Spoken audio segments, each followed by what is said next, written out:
Meaning of dilettante. Dilettante.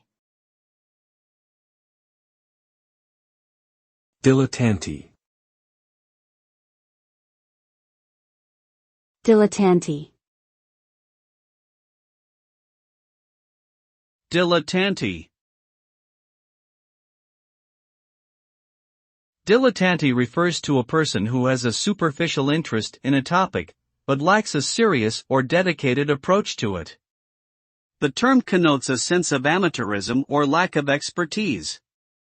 While a dilettante may dabble in many different fields, they do not necessarily achieve mastery in any of them.